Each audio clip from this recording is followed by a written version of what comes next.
Exploring the bizarre. Your e-ticket ride into the world of the paranormal. Strap yourself in as we traverse the universe, exploring the unexplained. UFOs, ghosts, lost worlds, cryptozoology, as well as other dimensions. It's time to take back the night. Now, your electrifying hosts of Exploring the Bizarre, Timothy Beckley and Tim Swartz. Welcome to another fantastic episode of Exploring the Bizarre. I'm Tim Swartz, and tonight I have with me just absolutely fantastic guests. Always happy to have this gentleman with me. He's been on Exploring the Bizarre several times now, and so it's guaranteed to be a fantastic show. And I want to let everyone know that unfortunately, Mr. Tim Beckley will not be with us tonight. He should be back again, his old vivacious self, next week. But that's why I'm happy that tonight I have Paul Eno with me, because with Paul, I mean, we get to talking and the time just flies by. So it's always just a great time when Paul Eno is with us. So let me just, I've done this before, but let me just give Paul just a brief introduction here. Now, Paul was one of the first paranormal investigators of the early 1970s, beginning while he was studying for the priesthood. Now, Paul graduated from 2 seminaries, but was expelled from a third because of his paranormal work. This happened about a year to go before his ordination. Now, he turned to journalism, ended up in a distinguished career as a newspaper and magazine reporter and editor. Today, he's an award-winning New England journalist, a former news editor at the Providence Journal, and is the author of or contributor such books as Behind the Paranormal, Everything That You Know Is Wrong, and Behind the Paranormal, Everything That You Know Is Wrong. Yeah, I put that in twice. I don't know why. A book so good, you have to say it twice. Now, Paul has appeared on the Travel, Discovery, and History channels, and along with his son, Ben, Paul is the host of Behind the Paranormal, heard Sundays at noon on WOON, AM, and FN in Providence, Boston. Now, his most recent book, which we will be talking about tonight, is Dancing Past the Graveyard, Poltergeist, Parasites, Parallel Worlds, and God. So, Paul, thanks for being with me tonight on Exploring the Bizarre. Oh, it's always fun, Tim. I remember you and I and Ben had a show on our air a few months ago, and we had more fun with the subject of Jeff the Talking Mongoose. It's one of the most popular recorded shows, and it was so much fun. It's always great to be with you. Oh, well, great. I'm glad your audience enjoyed it. And, you know, I mean, I had a fantastic time, and just really appreciate you and Ben having me on your show. But I want to get down first about now we'll talk about your book Dancing Past the Graveyard, but I want to talk about the timeline is a little fuzzy in my head here, but it just happened within this past year. You had a pretty interesting UFO sighting, got some pictures, and as well, and I don't remember if this was associated with this sighting or it happened, you know, within the close to the same time period, just like a very unusual audio event as well. Do you want to let our audience know just exactly what happened with this UFO sighting and these pictures that just fantastic pictures? Yeah, that happened really only a few months ago in May. Mm-hmm. And we, Ben and I specialize probably since about 2005 in what we call flap areas. As a matter of fact, our view of the paranormal is so, I guess, different that we've actually had to invent a new series of terms just to talk about it. And that's in the beginning of the new book that you just mentioned. But we were in Pennsylvania investigating a flap area, as we call it, which is a region of intense paranormal activity of kinds that were not normally associated with one another in classical thinking. For example, we have neighborhood meetings down there, and they've grown to the point, we have one at least once a year. It's grown to the point where we had to move into a restaurant rather, nobody's house was big enough to accommodate all the people. And like just about everybody who's there has seen Bigfoot, including me. And also strange lights in the sky, including me and a bunch of our people. And we so that's the background of this. So we were back there in May it was Memorial Day weekend this year. And we were with Shane Searway, whom I believe has been on your show. Ben had stayed back here in Rhode Island to run the show from the radio station. We were going to do a 2-hour special from there on Sunday, the 26th of May. And boy, did we have a lot to talk about. We had 5 witnesses to this particular event on the night of the 24th. Actually, it was the morning of the 20th. I should say the morning of the 24th, because it was about midnight when we first saw it in the sky. We usually will fan out over the area and sleep in our trucks and observe things that may happen and try to record them on camera and tape, etc., or audio. And this particular night, Shane got the impression that we should be sky watching, because it was a clear night, but there was no moon until about 3:00 that morning. And so we all gathered back at our host's home. That's kind of the base camp for these activities. And we were sitting out on their lovely patio with a little fire going. And all of a sudden, Shane and Alexander Petikoff, the young filmmaker, saw this object at the same time. It was coming in from the north. Now, I have some experience with Pipers and Cessnas, and the first thing I thought, these were landing lights coming through some kind of fog or haze, but there was none, because it was crystal clear that night. And it came in from the north. It was, to our eyesight, it was probably about a little bit bigger than the $50, as people remember those coins, and it was very clear, and it was it looked like a sort of a cloud. And now I had a brand new set of NV300 Best Guard of binoculars, IR binoculars, and I turned them on, and those things paid for themselves right then. And it's the first thing I'd ever used them for, and we got the whole thing on video, this entire sighting, pretty much.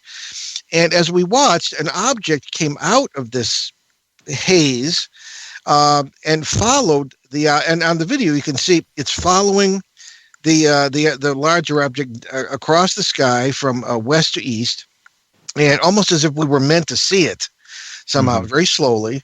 And then it went back in to the object. Now you can see in the video there are stars that are not moving, but this object is moving next to this, whatever it was, this haze or larger object. And this went on for a good 3 minutes. And again, 5 witnesses, 6 if you count the dog there. And it was just the video. We have not really released it because it's being vetted with a fine-tooth comb by Mark D'Antonio, who was the Mutual UFO Network's national. He's a real astronomer, for one thing, and he's the national analyst of photo and videos for MUFON. And he was supposed to be with us that night, but something came up. He couldn't come, and he's going to suffer terrible anguish for the rest of his life because he wasn't with us, because he said that this was one of the 2 best UFO videos he has ever seen. So, but people can see it if they go to our website, behindtheparanormal.com, the show website, and look, kind of scroll down to the show for May 26th. Actually, better, there is a link to the video. They can also go to onworldwide.com, which is our radio station website, and they have to do some scrolling, but there's a ON TV on demand, and you can get down to May 26th and see it there. It's in the first 15 minutes of our show. So we had that sighting, and it was really quite amazing. We were up half the night looking at the video because it was just incredible. Now the next night, which was actually would have been the early morning of the 25th of May, we had been joined by one of our casting producer from New York, and also also joined by our show research assistant, Andrew Vranis. And so we had 7 people involved at this point. Well, we had been up on kind of doing a sky watch again at a remote site that is there's a little memorial commemorating the presence of what is known as the Eastern Continental Divide. Now, everybody's heard of the Continental Divide, but there's also an Eastern and a Western Continental Divide, which is we think a very interesting geographical and geotechnic point of interest in a flap area like this. Now, if you want to get into that later, we can. But in any case, we'd come back from there. We had a very interesting photograph taken of Laurie, who was our producer, and a figure next to her that was not next to her that anybody could see, almost like a child snuggling up against her side. It was quite striking, a rather beautiful picture. So there was that. And we got back to the garage of the house where we had the sighting the previous night, and we were saying goodnight, and there was an apartment off the garage that they let us use when we were there, and Charles Credo from Maine, who was the host of the Galileo interviews on YouTube, was the best interviewer I've ever worked with the exception of yourself, Tim, of course. Of course. And he had gone to bed, but the door was ajar, and he hadn't gone to sleep yet, so he didn't hear what we heard. Right over the producer's head, this sound began. It was a perfect C. It sounded electronic in origin, but there was no discernible source for it. We were all looking at our cell phones, and Alexander jokingly said, "Paul, what did you step on?" And we thought, it wasn't an alarm of any kind. And our hosts who were sleeping in a room above the garage with their windows open didn't hear it either, but we all did. So here's 6 of us, and the sound moved. It was over our heads. It moved out the closed door of the garage. This is about 1:15 in the morning of the 25th. It led us out into the driveway and went up into the air. It got weak. It powered up again, went to the left, and then went off into the sky. And we got a recording of that, but just on our cell phones. I mean, we weren't prepared for this. But, I mean, what is that? I mean, 50 years of researching the paranormal, I've never had anything like that happen.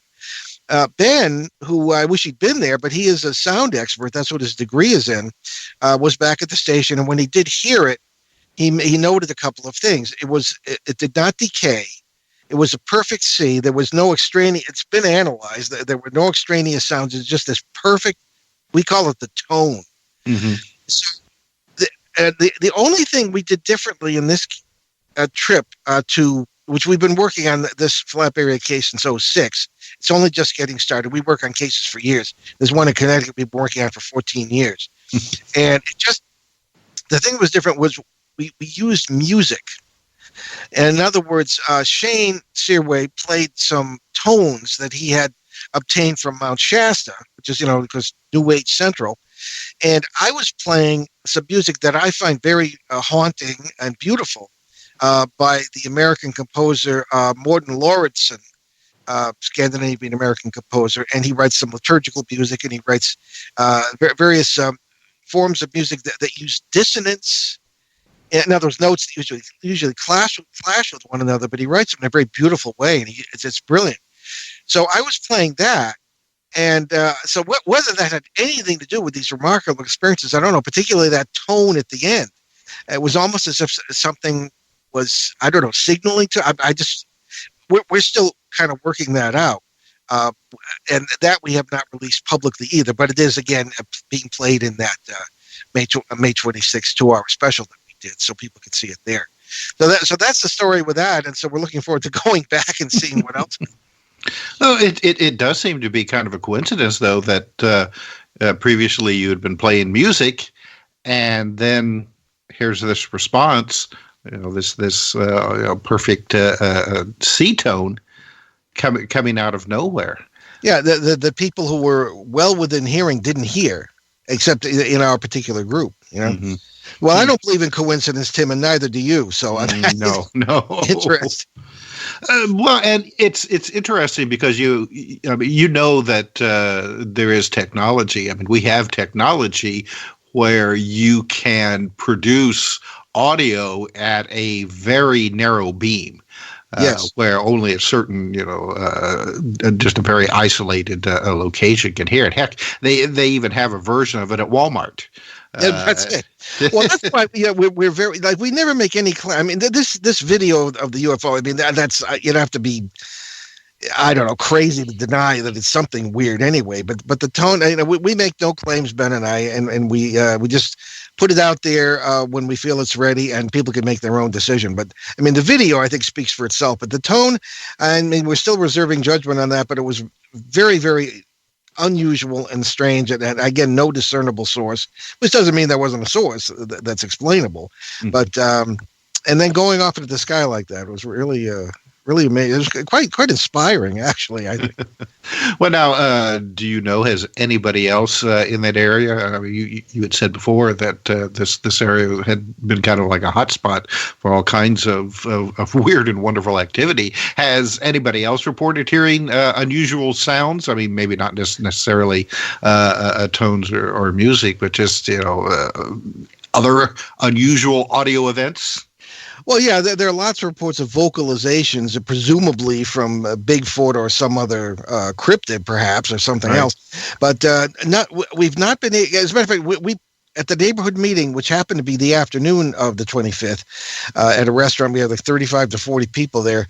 We played this, and we showed the video.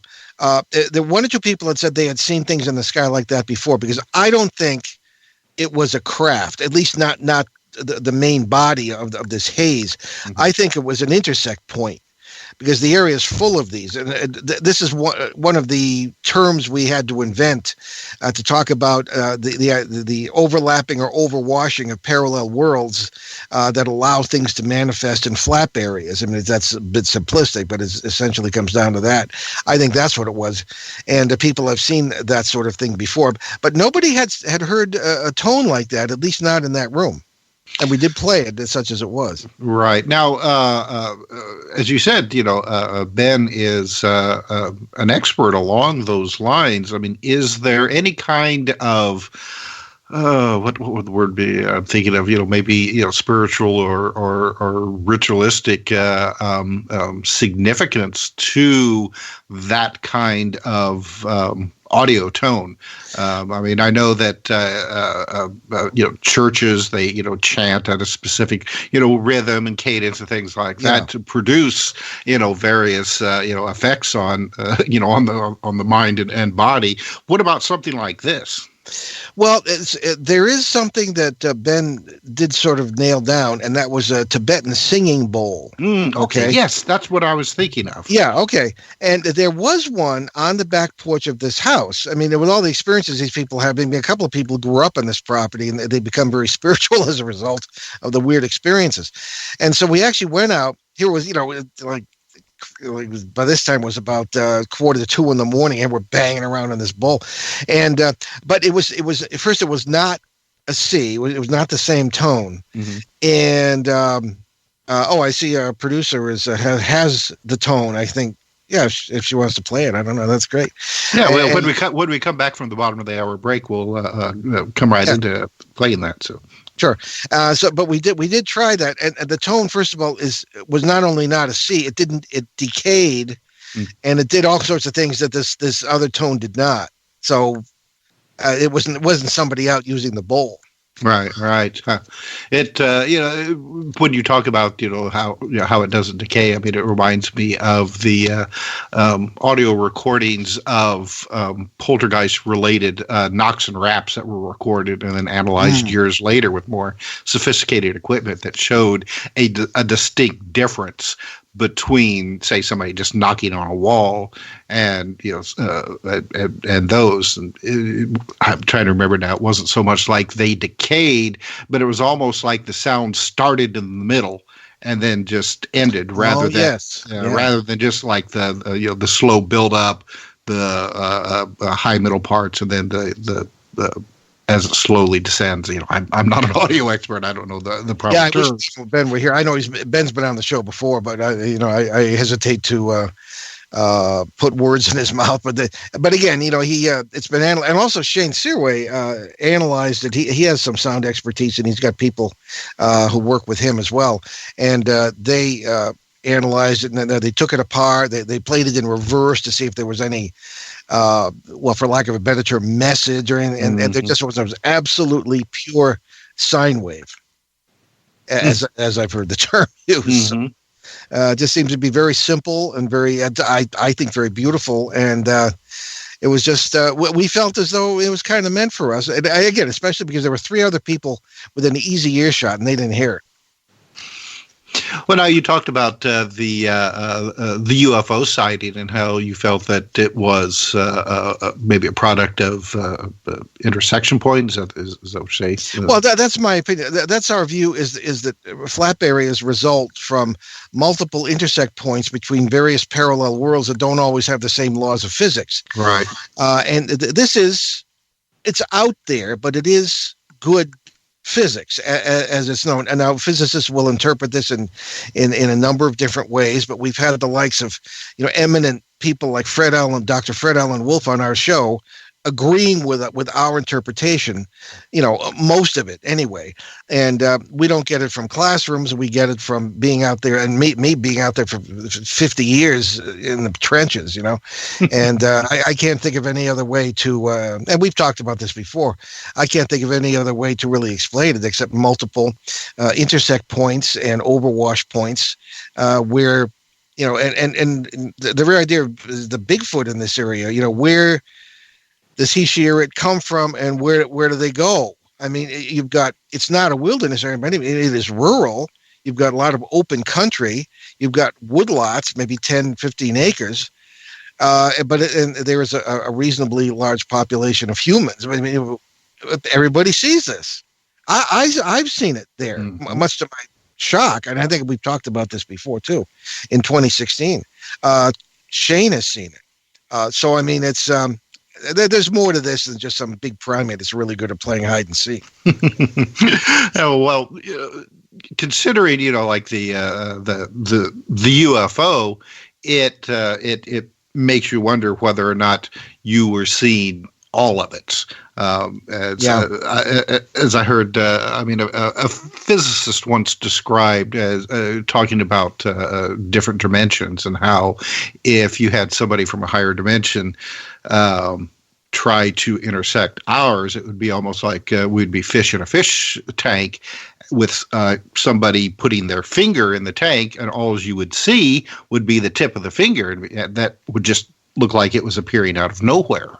Perhaps. When actually there was a lot more to it than that. And then, just as he withdrew the finger, to our perception, it would be, or the fish's perception, it would just disappear. So, it'd be interesting to consider whether or not sometimes these sort of interactions may be along those lines, but just involving higher dimensions.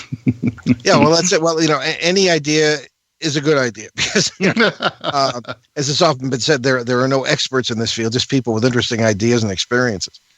Well, and that's the fun thing about all of this. It's just it's interesting to speculate and to sit around with other people speculating as well. And I hear the music coming up here, Paul. So let's go to our bottom of the hour break. And when we come back, we will continue our conversation with Paul Eno, author of Dancing Past the Graveyard.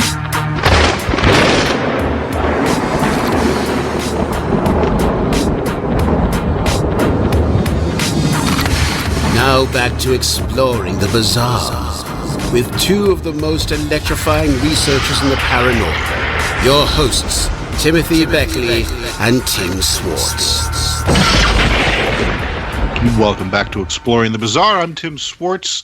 Tonight I have with me my good friend Paul Eno, author of a number of great books, but his most recent one is Dancing Past the Graveyard, Poltergeist, Parasites, Parallel Worlds, and God. And I have to say, Paul, fantastic book. I have really enjoyed reading this. In fact, I'm reading it a second time now. Oh, goodness. Yeah, well, don't overdo it. Oh, well, you have so much great information in this book. It's for me, it's hard to absorb with just one reading. So I got to go back and read it again, so I know for sure, because I really do. I mean, I encourage everyone out there to get this book and read it, because it's got a lot of great personal stories and just really some fantastic ideas on, the possible nature of paranormal phenomena and the like.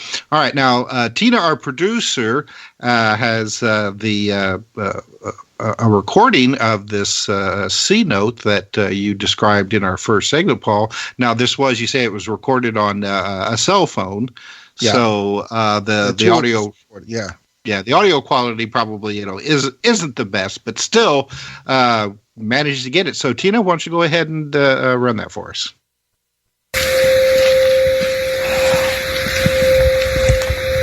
It's moving. It's gone. Yeah. Now it's off. It's moving. It's moving. It's gone. Yeah. Now it's off. It's moving. It's moving. It's gone. Yeah. Now it's off. It's moving. Now that is bizarre and loud too. You could really hear that.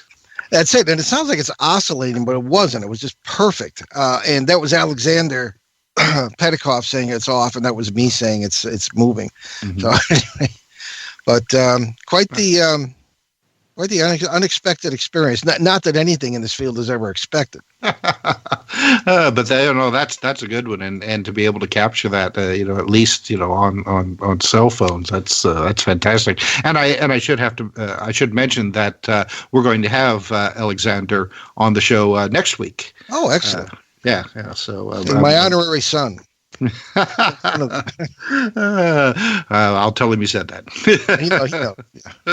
I announce him that way when I'm emceeing conferences.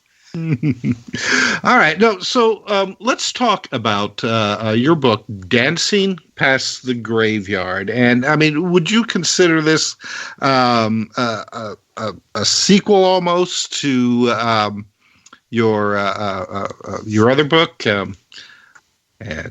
And I can't remember now what Behind the Paranormal. Behind the Paranormal, yes, thank you. Yeah, I've got that one in my library too, as well. But I mean, both of these books kind of have like a similar theme to them.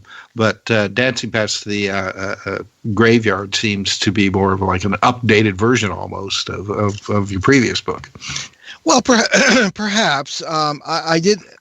Well, the difference to me may be more than this to the reader, but I didn't hate writing Behind the Paranormal. I mean, first, it was fun to work with Ben on that, but this one I wrote myself, and these were things that I tried to forget. I hated writing this book. But you get to a certain age. I think you and I might be roughly the same vintage, Tim, so you maybe know what I'm talking about. That you get to a certain age, you realize, if I don't tell the story, it's never going to be told, and maybe there are some lessons people could get from these things.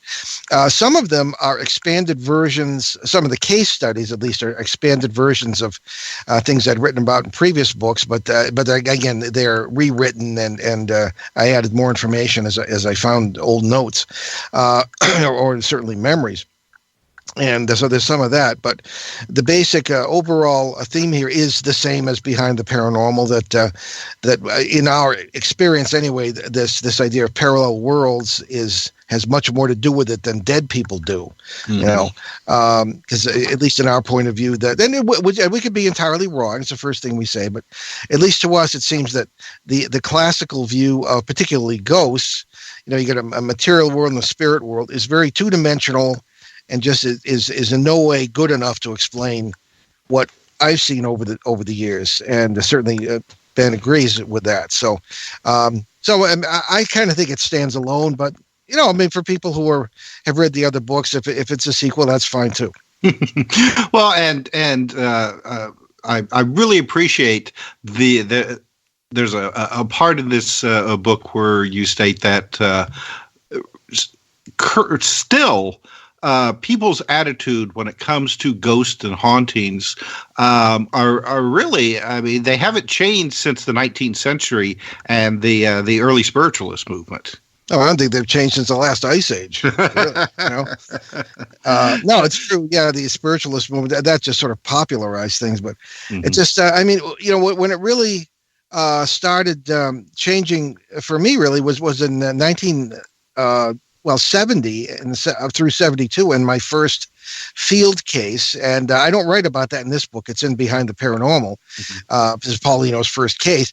There were sounds and activity that just didn't seem to be coming from dead people. I mean, we'd walk into that, and we've talked about this on the show before. We walked into this abandoned village in Connecticut, and there would be farm implements. You could hear the metal banging together, the cows, dogs, people talking, as if it was more like about time than death.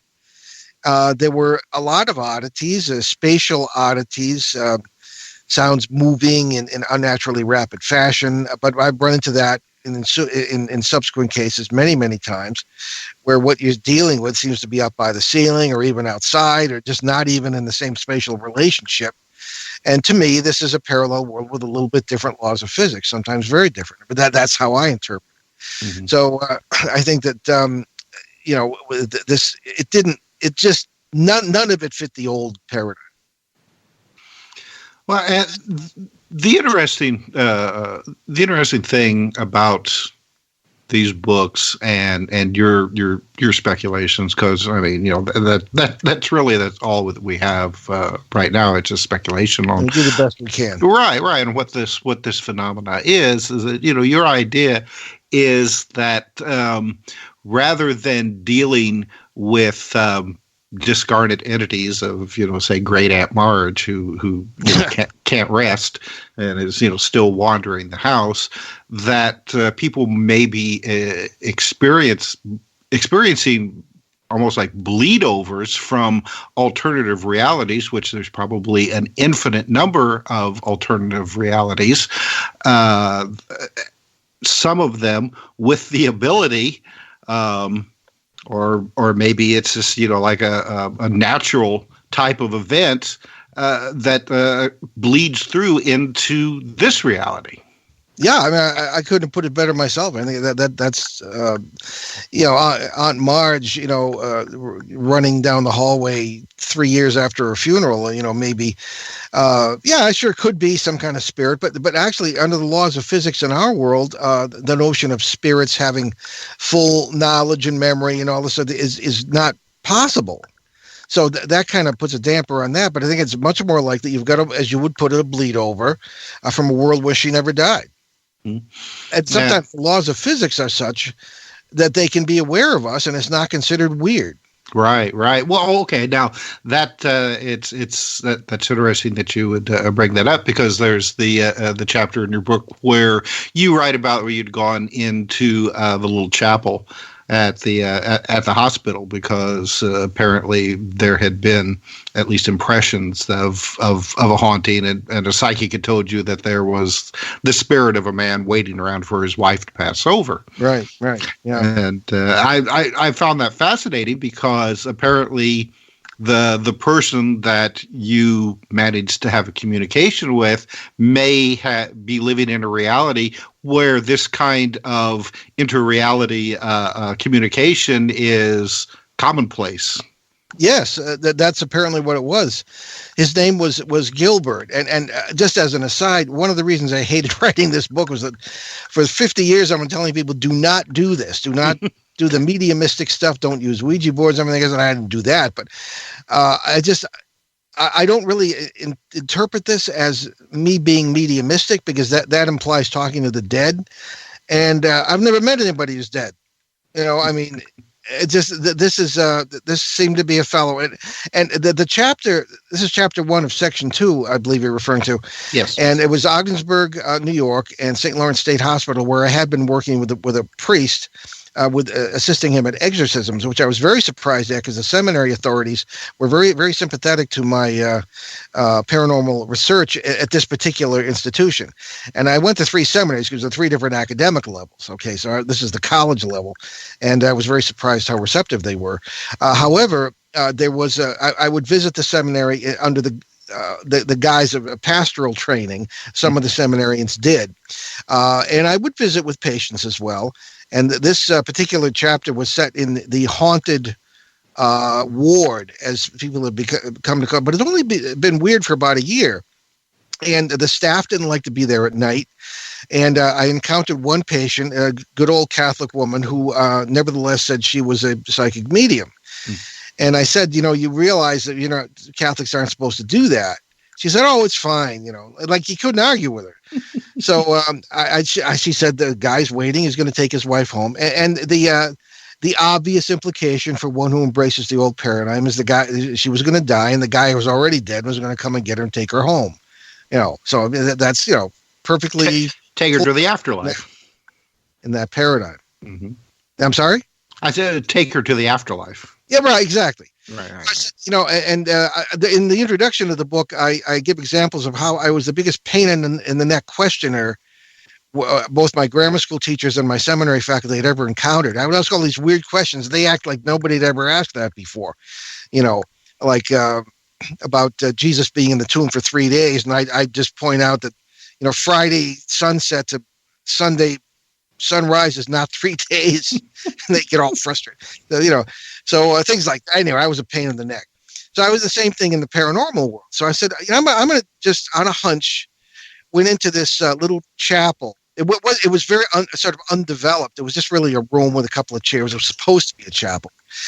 So I went in there, and the thing was that I usually would visit once a week, unless I went with Father Lawrence for the exorcisms and stuff, which were all very hush-hush. But so the 3 days in a row I came in, and the nurses got a little suspicious. And I said, well, it's exam time at the seminary, and everybody's in a panic. I just want peace and quiet. So they bought that. And so I went and sat in the chapel with it.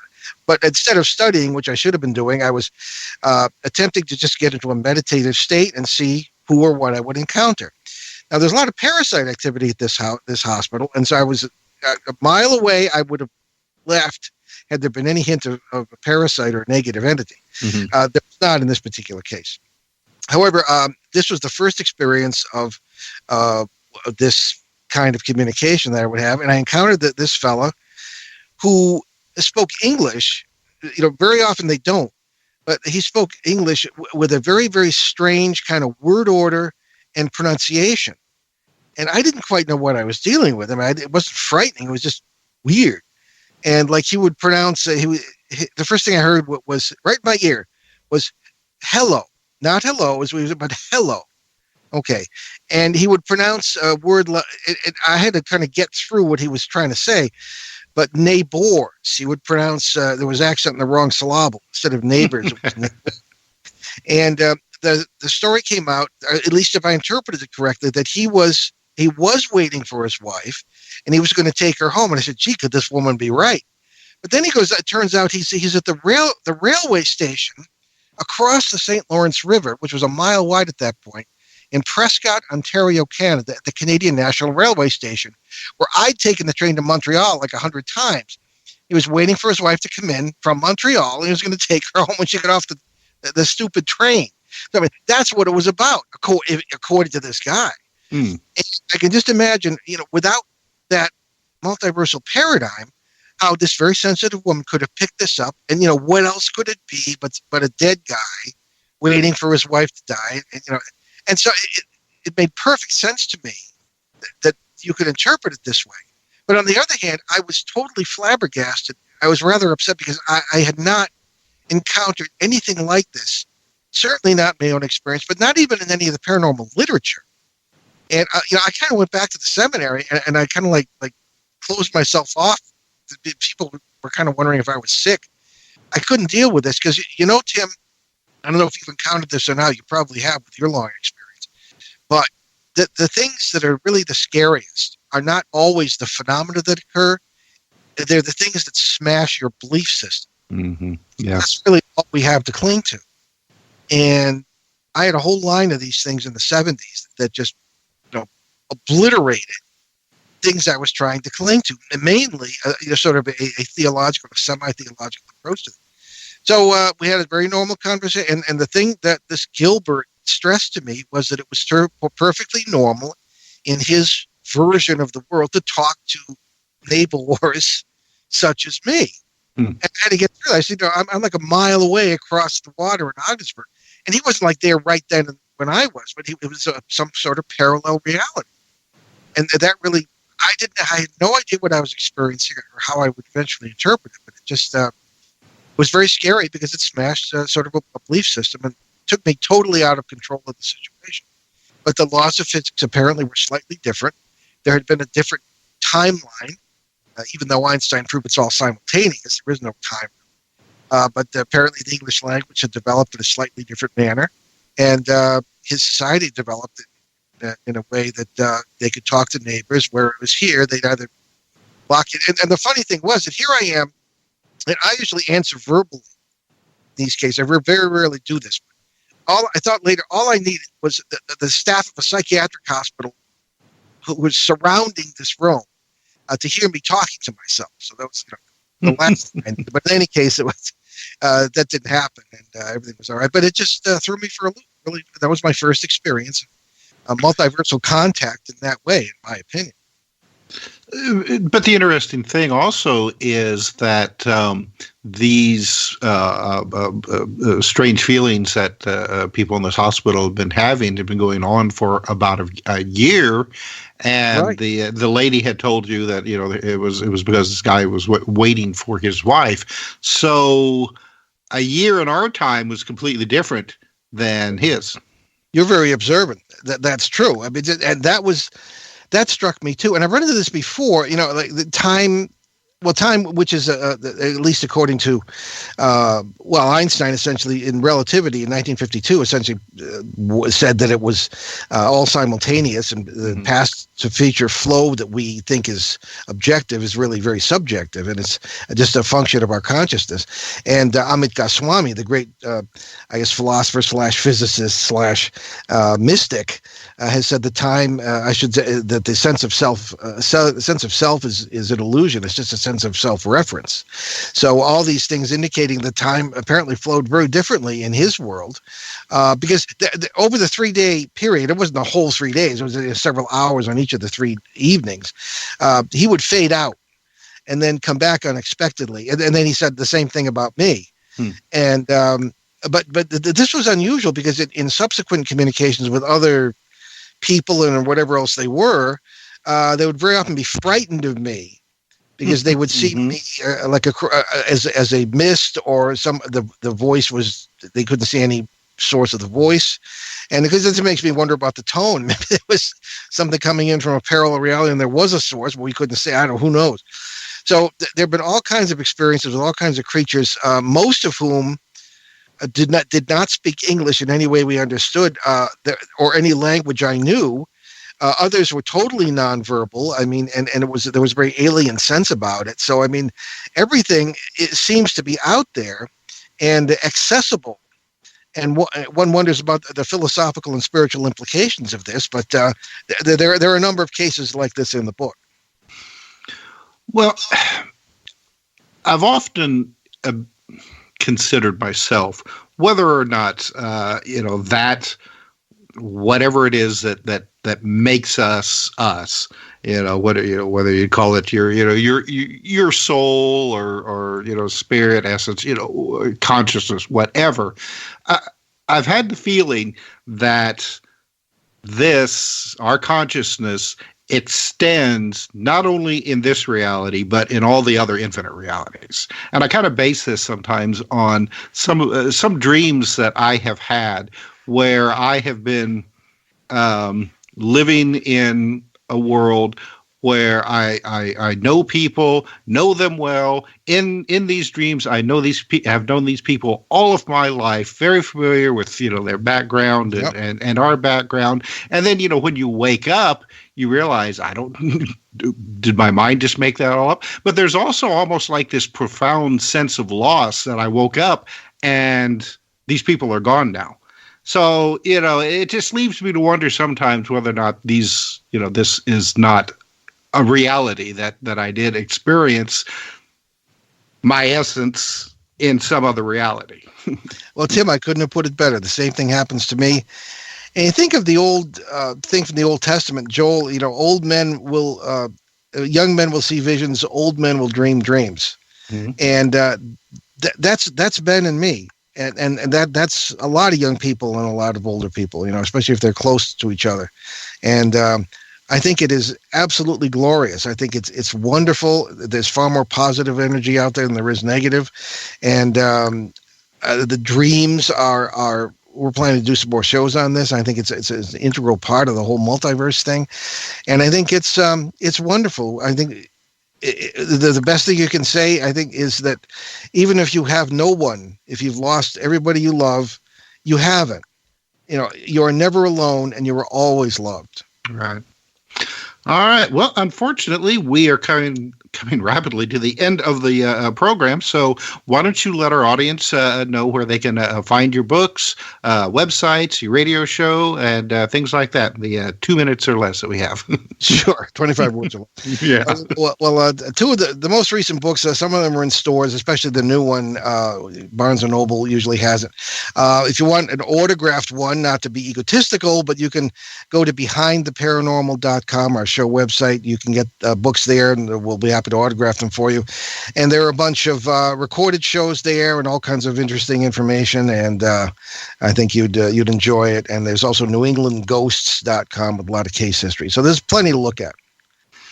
All right. So now, okay, you said that you hated writing this book. So, any plans on putting yourself through the torture again for a new one? Well, I think, a less disconcerting subject. We lecture at a lot of UFO conferences. We figured maybe Ben and I that we would write a book about UFOs.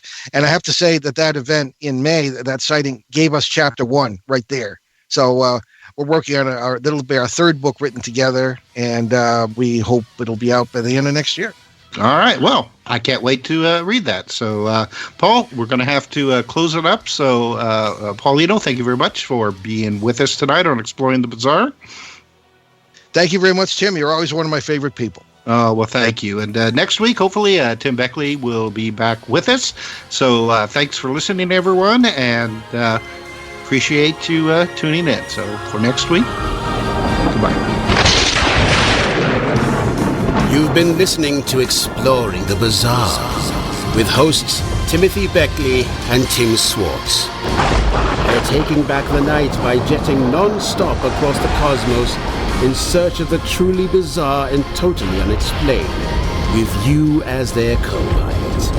Thursday nights at 7 p.m. Pacific, 10 p.m. Eastern, on the KCOR Digital Radio Network. For more information on Exploring the Bizarre and hosts Timothy Beckley and Tim Swartz, check out their KCOR Digital Radio Network page. Follow their YouTube channel at MRUFO 1100. Exploring the Bizarre.